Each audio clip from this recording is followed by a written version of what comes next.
ನಾಡಿನ ಕರ್ನಾಟಕ ರಾಜ್ಯದ ಎಲ್ಲ ಜನತೆಗೆ ದಸರಾ ಹಬ್ಬದ ಶುಭಾಶಯಗಳನ್ನ ಕೋರ್ತಾ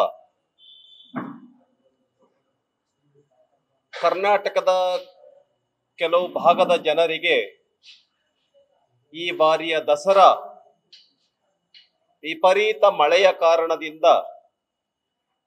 ದಸರಾ ಆಗ್ತಾ ಇಲ್ಲ. ವಿಶೇಷವಾಗಿ ಕಲ್ಯಾಣ ಕರ್ನಾಟಕದ ಜಿಲ್ಲೆಗಳು ಯಾವುದಿದೆ, ಕಲಬುರ್ಗಿ, ಬೀದರ್, ಯಾದಗಿರಿ, ರಾಯಚೂರು, ಈ ಕಡೆ ಬೆಳಗಾವಿ, ಬಾಗಲಕೋಟೆ, ಬಿಜಾಪುರ, ಇಲ್ಲೆಲ್ಲ ವಿಪರೀತ ಮಳೆಯಿಂದಾಗಿ ಬೆಳೆ ಹೆಚ್ಚು ಕಮ್ಮಿ 70 ರಿಂದ 80% ನಾಶ ಆಗೋಗಿದೆ. ಕೆಲವು ಸ್ವಲ್ಪ ದೊಡ್ಡ ದೊಡ್ಡ ಬೆಳೆಗಳೆಲ್ಲವೂ ಕೂಡ ನೀರಿನಲ್ಲಿ ನಿಂತಿದೆ. ಈ ವರ್ಷದಲ್ಲಿ ಯಾವುದೇ ಬೆಳೆ ರೈತರ ಕೈಗೆ ಬರ್ತಾ ಇಲ್ಲ.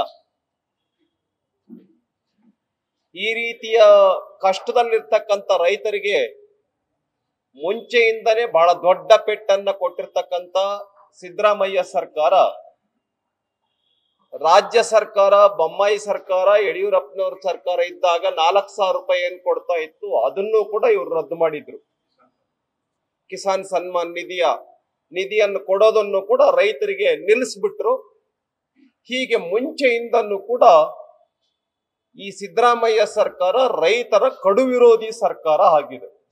ಯಾಕೆ ಅಂತ ಹೇಳಿದ್ರೆ ಟ್ರಾನ್ಸ್ಫಾರ್ಮರ್ಗಳ ರೇಟ್ 30,000 ರೂಪಾಯಿಂದ 3 ಲಕ್ಷ ರೂಪಾಯಿ ಹೆಚ್ಚು ಮಾಡಿದೆ ಈ ಸರ್ಕಾರ. ಆಮೇಲೆ ಯೂರಿಯಾ ವಿಷಯಕ್ಕೆ ಬಂದ್ಬಿಟ್ರೆ ರೈತರಿಗೆ ಯೂರಿಯಾ ಸಿಗದಂಗ್ ಮಾಡಿತ್ತು ಈ ಸರ್ಕಾರ. ಒಟ್ಟಾರೆಯಾಗಿ ಈ ಸರ್ಕಾರ ರೈತರ ವಿರೋಧಿ ಆಗಿದೆ. ಹಾಗಾಗಿ ಸಿದ್ದರಾಮಯ್ಯ ಸರ್ಕಾರಕ್ಕೆ ಕೂಡಲೇ ನಾವು ಆಗ್ರಹ ಪಡಿಸ್ತೇವೆ, ತಕ್ಷಣಕ್ಕೆ ರೈತರಿಗೆ ಪರಿಹಾರ ನಿಧಿಯನ್ನ, ಪರಿಹಾರದ ಪ್ಯಾಕೇಜ್ ಅನ್ನ ಅನೌನ್ಸ್ಮೆಂಟ್ ಮಾಡಬೇಕು ಅಂತ ಬಿಜೆಪಿ ಆಗ್ರಹ ಪಡಿಸುತ್ತೆ. ಈಗ ನಮ್ಮ ರಾಜ್ಯಾಧ್ಯಕ್ಷರ ತಂಡ ಬೀದರ್, ಗುಲ್ಬರ್ಗಾ, ಯಾದಗಿರಿ, ರಾಯಚೂರು ಪ್ರವಾಸವನ್ನ ಮಾಡ್ತಾ ಇದೆ. ಯಾವಾಗ ಬಿಜೆಪಿ ಪ್ರವಾಸವನ್ನ ಮಾಡ್ತೋ ಇನ್ನು ಕಾರ್ನಾಗ ಹೋಗಕ್ಕಾಗಲ್ಲ ಅಂತ ಹೇಳಿ ವೈಮಾನಿಕ ಸಮೀಕ್ಷೆಯನ್ನ ಈ ಸರ್ಕಾರ ಮಾಡ್ತಾ ಇದೆ. ಪಾಪ ಬಹಳ ದುರಂತದ ಸಂಗತಿ ಏನಪ್ಪಾ ಅಂತ ಹೇಳಿದ್ರೆ, ಕಲಬುರ್ಗಿ ಜಿಲ್ಲಾ ಸಚಿವರಿಗೆ, ಬೀದರ್ ಜಿಲ್ಲಾ ಸಚಿವರಿಗೆ, ಯಾದಗಿರಿ,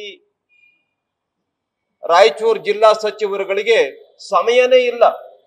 ಹಾಗಾಗಿ ಅವರು ಕೂಡ ವೈಮಾನಿಕ ಸಮೀಕ್ಷೆಯನ್ನ ಮಾಡ್ತಾ ಇದ್ದಾರೆ. ವಿಮಾನ ಹತ್ತಿ ರೈತರಿಗೆ ಆಗಿರ್ತಕ್ಕಂಥ ಹಾನಿಯನ್ನ ಅವರು ಸಮೀಕ್ಷೆ ಮಾಡ್ತಾ ಇದ್ದಾರೆ. ಇದು ಈ ರಾಜ್ಯದ ದುರಂತ ಪರಿಸ್ಥಿತಿ. ಅದ್ ಯಾವ ರೈತರ ಹತ್ರ ಮೆಮೊರಂಡಮ್ ಅಂತ ತೆಗೆಸ್ಕೊಳ್ತಾ ಇದ್ದಾರೆ, ಅವ್ರು ಯಾವ ರೈತರ ಹತ್ರ ಹೋಗಿ ಭೇಟಿ ಮಾಡಿದ್ದಾರೆ ಗೊತ್ತಿಲ್ಲ. ಆದ್ರೆ ಭಾರತೀಯ ಜನತಾ ಪಾರ್ಟಿ ಮುಂಚೆಯಿಂದನೂ ರೈತರ ಪರವಾಗಿ ಇರ್ತಕ್ಕಂಥ ರೈತರ ಪಾರ್ಟಿ ಭಾರತೀಯ ಜನತಾ ಪಾರ್ಟಿ. ನಾವು ನೇರವಾಗಿ ರೈತರನ್ನ ಭೇಟಿ ಮಾಡ್ತೇವೆ, ರೈತರ ಅಹವಾಲುಗಳನ್ನ ಸ್ವೀಕಾರ ಮಾಡ್ತೇವೆ, ರೈತರ ಸಮಸ್ಯೆಗಳನ್ನು ತೆಗೆದುಕೊಂಡು ಬಂದು ಸರ್ಕಾರಕ್ಕೆ ಕೊಡೋರಿದ್ದೇವೆ. ಇನ್ನ 2ನೇ ತಂಡ ನಮ್ದು 3 ಮತ್ತು 4ನೇ ತಾರೀಕು ಆರ್ ಅಶೋಕ್ ಅವ್ರ ತಂಡ ಬೆಳಗಾವಿ, ಚಿಕ್ಕೋಡಿ, ಬಾಗಲಕೋಟೆ, ಬಿಜಾಪುರಕ್ಕೆ 3ನೇ ತಾರೀಕು ಮತ್ತೆ 4ನೇ ತಾರೀಕು ನಾವು ರೈತರನ್ನ ಭೇಟಿ ಮಾಡಕ್ಕೆ ಹೋಗ್ತಾ ಇದ್ದೇವೆ. ಹೇಗೆ ಬೆಳೆ ನಾಶ ಆಗಿದೆ ಅದನ್ನ ನೋಡ್ಕೊಂಡ್ ಬರೋದಕ್ಕೆ ನಾವು ಹೋಗ್ತಾ ಇದ್ದೇವೆ. ಇನ್ನ 2ನೇದು ಬಹಳ ಮುಖ್ಯವಾಗಿರ್ತಕ್ಕಂಥ ವಿಷಯ, ಧಾರವಾಡದಲ್ಲಿ ಸಹಸ್ರ ಸಂಖ್ಯೆಯಲ್ಲಿ ನಿರುದ್ಯೋಗಿ ಯುವಕರು ದೊಡ್ಡ ಹೋರಾಟವನ್ನ ಮಾಡಿದ್ರು. ಕಾರಣ ಏನು ಅಂತ ಹೇಳಿದ್ರೆ, ಸರ್ಕಾರ ಲಕ್ಷಾಂತರ ಹುದ್ದೆಗಳನ್ನ ಭರ್ತಿ ಮಾಡ್ಕೊಳ್ತಾ ಇಲ್ಲ. ಯಾವುದೇ ಇಲಾಖೆನಲ್ಲೂ ನೋಡಿ ಹುದ್ದೆಗಳು ಖಾಲಿ ಇವೆ. ಇದರ ಪರಿಣಾಮವಾಗಿ ರೈತರು ನಮ್ಮನ್ನ ಸರ್ಕಾರಿ ಹುದ್ದೆಗೆ ಭರ್ತಿ ಮಾಡಿ ನಮಗ್ ಉದ್ಯೋಗ ಕೊಡಿ ಅಂತ ಹೇಳಿ ಧಾರವಾಡದಲ್ಲಿ ಸಹಸ್ರ ಸಂಖ್ಯೆಯಲ್ಲಿ ಸರ್ಕಾರದ ವಿರುದ್ಧ ಹೋರಾಟ ಮಾಡಿದ್ರು. ಇವತ್ತು ಬಿಜಾಪುರದಲ್ಲಿ ಅಷ್ಟೇ ದೊಡ್ಡ ಪ್ರಮಾಣದಲ್ಲಿ ನಿರುದ್ಯೋಗಿ ಯುವಕರು ಹೋರಾಟವನ್ನ ಮಾಡ್ತಿದ್ದಾರೆ. ಆದರೆ ಅವರಿಗೆ ಕಣ್ಣೊರೆಸುವ ತಂತ್ರವಾಗಿ ಏನು ಏಜ್ನ ಪರಿಮಿತಿ ಇತ್ತು ಅದನ್ನ 3 ವರ್ಷಕ್ಕೆ ಹೆಚ್ಚು ಮಾಡಿದ್ದಾರೆ. ಯುವ ವಿದ್ಯಾರ್ಥಿಗಳು ನಿರುದ್ಯೋಗಿ ಯುವಕರ ಬೇಡಿಕೆ ಇದೆ 5 ವರ್ಷಕ್ಕೆ ಹೆಚ್ಚು ಮಾಡಬೇಕು. ಕರ್ನಾಟಕ ರಾಜ್ಯದಲ್ಲಿರ್ತಕ್ಕಂಥ ಎಲ್ಲ ಇಲಾಖೆಗಳಲ್ಲಿ ಏನು ಖಾಲಿ ಹುದ್ದೆಗಳಿದಾವೆ ಅವುಗಳನ್ನ ಕೂಡಲೇ ಭರ್ತಿ ಮಾಡಬೇಕು ಅಂತ ಹೇಳಿ ವಿನಂತಿ ಮಾಡ್ತಾ ಇದ್ದಾರೆ. ಕೂಡಲೇ ಸರ್ಕಾರ ಆ ನಿರುದ್ಯೋಗಿ ಯುವಕರ ಬೇಡಿಕೆಗಳಿಗೆ ಸ್ಪಂದಿಸಬೇಕು. ಇಲ್ಲ ಅಂತ ಹೇಳಿದ್ರೆ ಕರ್ನಾಟಕ ರಾಜ್ಯದಲ್ಲಿ ಬಿಜೆಪಿಯ ಎಲ್ಲಾ ಶಾಸಕರು ಸಂಸದರು ಸೇರಿ ಹೋರಾಟ ಮಾಡಬೇಕಾಗುತ್ತೆ ಅನ್ನುವಂತ ಎಚ್ಚರಿಕೆಯನ್ನ ಸರ್ಕಾರಕ್ಕೆ ಬಿಜೆಪಿ ಕೊಡ್ತಾ ಇದೆ. ಮೂರನೇ ಸಂಗತಿ, ಕರ್ನಾಟಕ ರಾಜ್ಯದಲ್ಲಿ ಶೈಕ್ಷಣಿಕವಾಗಿ, ಸಾಮಾಜಿಕವಾಗಿ, ಆರ್ಥಿಕವಾಗಿ ಹಿಂದುಳಿದಿರುವಿಕೆಯ ಸರ್ವೇಕ್ಷಣೆಯನ್ನ ಸರ್ಕಾರ ಮಾಡ್ತಾ ಇದೆ. ಎಷ್ಟರ ಮಟ್ಟಿಗೆ ಮಾಡ್ತಾ ಇದೆ ಅಂತ ಹೇಳಿದ್ರೆ, ಅವ್ರಿಗೆ KEB ಡಿಪಾರ್ಟ್ಮೆಂಟಿನ UHID ನಂಬರ್ ಅನ್ನ ಕೊಟ್ಬಿಟ್ಟು ಆ UHID ನಂಬರ್ನ ಆಧಾರದ ಮೇಲೆ ಮನೆಗಳಿಗೆ ಹೋಗ್ತಾ ಇದ್ದಾರೆ ಶಿಕ್ಷಕರು. ಆದ್ರೆ ಆ ಶಿಕ್ಷಕರುಗಳಿಗೆ ಯಾವ ಮನೆಗೆ ಹೋಗ್ಬೇಕು ಆ ಮನೆನೇ ಸಿಗ್ತಾ ಇಲ್ಲ. ಆ ಮನೆಗೆ ಹೋದ್ರೆ ಆ ಮೊಬೈಲ್ ಇನ್ನೊಂದು ಬೇರೆ ದಾರಿನೇ ತೋರಿಸ್ತಾ ಇದೆ. ಅನೇಕ ಜನ ಶಿಕ್ಷಕರು ಬೇಸತ್ತು ಹೋಗಿದ್ದಾರೆ. ಒಬ್ಬ ಶಿಕ್ಷಕರಂತೂ ಹಾರ್ಟ್ ಅಟ್ಯಾಕ್ ಆಗಿ ತೀರ್ಕೊಂಡಿದ್ದಾರೆ. ಯಾರಿಗೆ ಅನೇಕ ಜನ ಶಿಕ್ಷಕರಿಗೆ ಹುಷಾರಿಲ್ಲದೆ ಇರ್ತಕ್ಕಂಥವ್ರನ್ನು ಕೂಡ ಏನಾದ್ರೂ ಮಾಡಿ ಸರ್ವೇಕ್ಷಣೆಯನ್ನ ಮಾಡಲೇಬೇಕು ಅಂತ ಹೇಳಿ ಹಠಕ್ಕೆ ಬಿದ್ದಿರ್ತಕ್ಕಂಥ ಸರ್ಕಾರ ನಾವು 15 ದಿನದಲ್ಲಿ ಮುಗಿಸ್ತೀವಿ ಅಂತ ಹೇಳ್ತಾ ಇದೆ. 8 ದಿನ ಆದ್ರೂ ಕೂಡ ಇದುವರೆಗೆ ಸರ್ವೇಕ್ಷಣೆ ಆಗಿರ್ತಕ್ಕಂಥದ್ದು ಕೇವಲ 30 ಲಕ್ಷ ದಾಟಿದೆ. 30 ಲಕ್ಷ ದಾಟಿದೆ. ಇನ್ನು ಬೆಂಗಳೂರಿನಲ್ಲಿ ಆರಂಭನೇ ಆಗಿಲ್ಲ.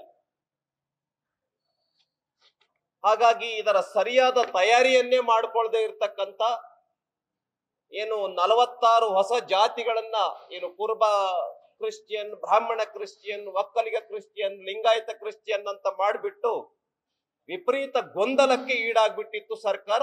ಕೊನೆಗೆ ಬೇಸತ್ತು ವಾಪಸ್ ತೆಗೆದುಕೊಂಡ್ರು. ಆ ಪ್ರಶ್ನೆ ಬೇರೆ. ಈಗ ನೆಪ ಹೇಳ್ತಾ ಇದೆ ಕಾಂಗ್ರೆಸ್ ಸರ್ಕಾರ. ಏನಂತ? ಬಿಜೆಪಿಯವರು ವಿರೋಧ ಮಾಡ್ತಾ ಇದ್ದಾರೆ ಸರ್ವೆ ಮಾಡೋದಕ್ಕೆ. ಯಾಕೆ? ವಿಫಲ ಆಗ್ತಾ ಇದೆಯಲ್ಲ. ಹಾಗಾಗಿ ಏನಾದ್ರೂ ಮಾಡಿ ಬಿಜೆಪಿ ತಲೆ ಕಟ್ಟಬೇಕಿದನ್ನ. ಸರ್ವೆ ವಿಫಲ ಆಗ್ತಾ ಇರ್ತಕ್ಕಂಥದ್ದು ಏನಾದ್ರೂ ಮಾಡಿ ಬಿಜೆಪಿಗೆ ತಲೆ ಕಟ್ಟಬೇಕು. ನಾವ್ ಹೇಳ್ತಾ ಇದ್ದೇವೆ ಸರ್ವೆಗೆ ನಮ್ದು ವಿರೋಧ ಇಲ್ಲವೇ ಇಲ್ಲ. ಪೂರ್ವ ತಯಾರಿಯನ್ನ ಮಾಡಿ ಚೆನ್ನಾಗಿ ಸರ್ವೆಯನ್ನ ಮಾಡಿ, ಗೊಂದಲಗಳಿಲ್ದೇನೆ ಎಲ್ಲ ಶಿಕ್ಷಕರಿಗೆ ಮನೆಗಳ ಅಡ್ರೆಸ್ ಅನ್ನ ಕೊಟ್ಟು ಸರ್ವೆಯನ್ನ ಮಾಡಿ ಅನ್ನುವಂಥದ್ದನ್ನ ಆಗ್ರಹ ಪಡಿಸ್ತಾ ಇದ್ದೇವೆಯೇ ವಿನಃ ಯಾವುದೇ ಕಾರಣಕ್ಕೂ ಈ ಸರ್ವೆಯನ್ನ ನಾವು ವಿರೋಧ ಮಾಡೋದಿಲ್ಲ. ನಾವು SC, ST, OBC ಕರ್ನಾಟಕ ರಾಜ್ಯದಲ್ಲಿರ್ತಕ್ಕಂಥ ಎಲ್ಲ ಬಡವರ ಪರ, ಹಿಂದುಳಿದವರ ಪರವಾಗಿರ್ತಕ್ಕಂಥ ಸರ್ಕಾರ ಕೇಂದ್ರದಲ್ಲಿದೆ. ನಿಮ್ ಸರ್ಕಾರ ಬಡವರಿಗೆ, ಸಾಮಾನ್ಯರಿಗೆ ಬೆಲೆಯನ್ನ ಏರಿಕೆ ಮಾಡಿ, ರೈತರಿಗೆ ಸ್ಪಂದಿಸ್ದೇನೆ, ಯುವಕರಿಗೆ ಸ್ಪಂದಿಸ್ದೇನೆ ರೈತ ವಿರೋಧಿ, ವಿದ್ಯಾರ್ಥಿ ವಿರೋಧಿ, ಯುವಕ ವಿರೋಧಿ ಸರ್ಕಾರ ಸಿದ್ದರಾಮಯ್ಯ ಅವರ ಸರ್ಕಾರ ಆಗಿದೆ. ಇನ್ನು ಲಾಸ್ಟ್ ಒಂದು ಮಾತನ್ನ ನಾನು ಹೇಳೋದಕ್ಕೆ ಬಯಸ್ತೇನೆ. ಕೇಂದ್ರ ಸರ್ಕಾರ ಒಂದು ಕ್ರಾಂತಿಕಾರಿ ನಿರ್ಧಾರವನ್ನ ಮಾಡಿತು. GST. ಇಡೀ ದೇಶದಲ್ಲಿ ಹಾಲಿನ ದರ ಕಡಿಮೆ ಆಗಿದೆ GST ಕಾರಣದಿಂದ. ಆದ್ರೆ ಕರ್ನಾಟಕ ರಾಜ್ಯದಲ್ಲಿ ಹಾಲಿನ ದರ ಕಡಿಮೆ ಆಗಲಿಲ್ಲ. ಕರ್ನಾಟಕ ರಾಜ್ಯದಲ್ಲಿ ಆಲ್ಕೋಹಾಲ್ನ ಬೆಲೆಯನ್ನ 3 ಸರಿ ಹೆಚ್ಚು ಮಾಡ್ತು. ಹಾಲಿನ ದರವನ್ನ 3 ಸರಿ ಹೆಚ್ಚು ಮಾಡ್ತು. ಪೆಟ್ರೋಲ್ ಡೀಸೆಲ್ ಬೆಲೆಯನ್ನ 3 ಸರಿ ಹೆಚ್ಚು ಮಾಡ್ತು. ರಿಜಿಸ್ಟ್ರೇಷನ್ ಶುಲ್ಕ ಹೆಚ್ಚಳ, ಬಸ್ ಸಾರಿಗೆಯ ಶುಲ್ಕ ಹೆಚ್ಚಳ, ಮೆಟ್ರೋ ಸಾರಿಗೆಯ ಶುಲ್ಕ ಹೆಚ್ಚಳ, ರಿಜಿಸ್ಟ್ರೇಷನ್ ಶುಲ್ಕ ಹೆಚ್ಚಳ. ಆದ್ರೆ ಕೇಂದ್ರ ಸರ್ಕಾರ ಬೆಲೆಗಳನ್ನ ನಿಯಂತ್ರಣ ಇಟ್ಕೊಳ್ಳೋದು ಅಷ್ಟೇ ಅಲ್ಲ, ಬೆಲೆಗಳನ್ನ ಕಡಿಮೆ ಮಾಡ್ತಕ್ಕಂಥ, ತೆರಿಗೆಯನ್ನ ಕಡಿತ ಕಡಿಮೆ ಮಾಡ್ತಕ್ಕಂಥ ಒಂದು ಕ್ರಾಂತಿಕಾರಿ ನಿರ್ಧಾರವನ್ನ, ಐತಿಹಾಸಿಕ ನಿರ್ಧಾರವನ್ನ ಮಾಡ್ತು. ಆದ್ರಿಂದ ಕೂಡಲೇ ರಾಜ್ಯ ಸರ್ಕಾರ ಹಾಲಿನ ದರವನ್ನ ಕಡಿಮೆ ಮಾಡಬೇಕು ಅಂತೇಳಿ ನಾವು ಈ ಸಂದರ್ಭದಲ್ಲಿ ಆಗ್ರಹ ಪಡಿಸ್ತೇವೆ. ಇನ್ನು ಕರಪ್ಷನ್ ಬಗ್ಗೆ ಮಾತಾಡ್ತಾ ಇರ್ತಕ್ಕಂಥ ಸಿದ್ದರಾಮಯ್ಯ ಅವರು, ಡಿ.ಕೆ. ಶಿವಕುಮಾರ್ ಅವರು ನಮ್ಮ ಸರ್ಕಾರ ಇದ್ದಂತ ಸಂದರ್ಭದಲ್ಲಿ ಇದು ಪೇ ಸಿಎಂ ಸರ್ಕಾರ, ಇದು ಕರಪ್ಷನ್ ಸರ್ಕಾರ, ಕಮಿಷನ್ ಸರ್ಕಾರ ಅಂತ ಹೇಳ್ತಾ ಇದ್ರು. ಇಡೀ ದೇಶದಲ್ಲಿ ಕರ್ನಾಟಕದಂತ ಭ್ರಷ್ಟ ಸರ್ಕಾರ ಇನ್ಯಾವುದೂ ಇಲ್ಲ ಅಂತ ಹೇಳಿ ಬೊಮ್ಮಾಯಿ ಸರ್ಕಾರವನ್ನ ಹೀಯಾಳಿಸ್ತಾ ಇದ್ರು.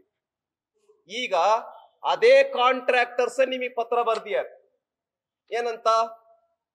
ಬಿಜೆಪಿ ಸರ್ಕಾರನೇ ಬೆಸ್ಟ್ ಇತ್ತು, ನಮಗೆ ನಿಮ್ ಸರ್ಕಾರದಲ್ಲಿ ಹೈಯೆಸ್ಟ್ ಕಮಿಷನ್ ಇದೆ, ಭ್ರಷ್ಟ ಸರ್ಕಾರ, ನಮಗೆ ಹಣವನ್ನೇ ಬಿಡುಗಡೆ ಮಾಡ್ತಾ ಇಲ್ಲ ಈ ಸರ್ಕಾರ ಅಂತ ಹೇಳಿ ಪತ್ರ ಬರ್ದಿಯಾರೆ. ನಾನ್ ಕೇಳದಕ್ಕೆ ಬಯಸ್ತೇನೆ, ಸಿದ್ದರಾಮಯ್ಯ ಅವರಿಗೆ ಯಾರು ರಾಜೀನಾಮೆಯನ್ನು ಕೊಡ್ಬೇಕು? ಈಗ ನೈತಿಕ ಹೊಣೆ ಹೊತ್ತು ಸಿದ್ದರಾಮಯ್ಯ ಅವರು ರಾಜೀನಾಮೆಯನ್ನು ಕೊಡ್ಬೇಕು ಈ ಪತ್ರಕ್ಕೆ.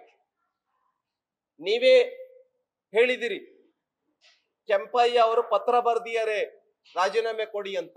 ಈಗ ಅದೇ ಕಾಂಟ್ರಾಕ್ಟರ್ಸ್ ಅಸೋಸಿಯೇಷನ್, ಅದೇ 100 ಜನ 1000 ಜನ ಕಾಂಟ್ರಾಕ್ಟರ್ಸ್ ಹೇಳ್ತಾ ಇದ್ದಾರೆ ಇದು ಹೈ ಕಮಿಷನ್ ಸರ್ಕಾರ ಅಂತ. ಹಾಗಾಗಿ ದಯವಿಟ್ಟು ರಾಜೀನಾಮೆಯನ್ನ ಕೊಡಿ ಅಂತ ಹೇಳಿ ನಾ ಈ ಸಂದರ್ಭದಲ್ಲಿ ಆಗ್ರಹ ಪಡಿಸ್ತೇನೆ.